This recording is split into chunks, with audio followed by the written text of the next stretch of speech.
Welcome to our channel. Today we how to log into YouTube Studio for chapter timestamps after editing step by step clearly. Open your preferred web browser. In the address bar, type www.youtube.com and press enter. Once on the YouTube homepage, locate the icon that looks like your profile picture in the top right corner. Click on your profile picture to open the drop-down menu. From the menu, select YouTube Studio. You will be redirected to the YouTube Studio dashboard. In the left-hand menu, click on Content. Find the video you want to edit in the list of your uploads. Hover over the video thumbnail until you see the Details button appear. Click the Details button to access the video editing page. Scroll down the page until you see the Description section. In the description box, you can add your chapter timestamps.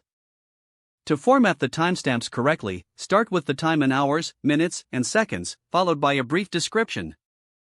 For example, enter midnight introduction for the start of your video.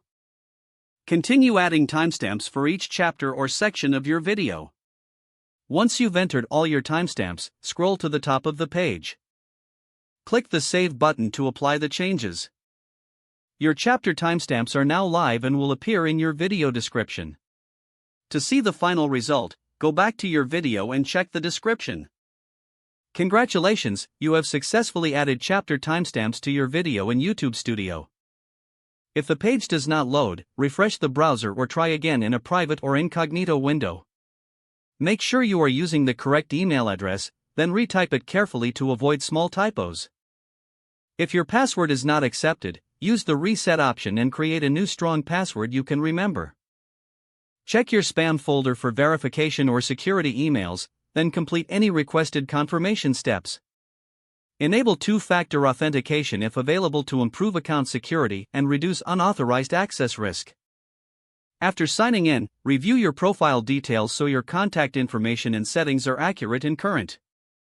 If you see an error message, note it down and try again after restarting your device and internet connection. Log out when you finish, especially on shared devices, to keep your account and payment information secure. If the page does not load, refresh the browser or try again in a private or incognito window. Make sure you are using the correct email address, then retype it carefully to avoid small typos. Don't forget to like this video and subscribe to our channel for more step-by-step tech guides.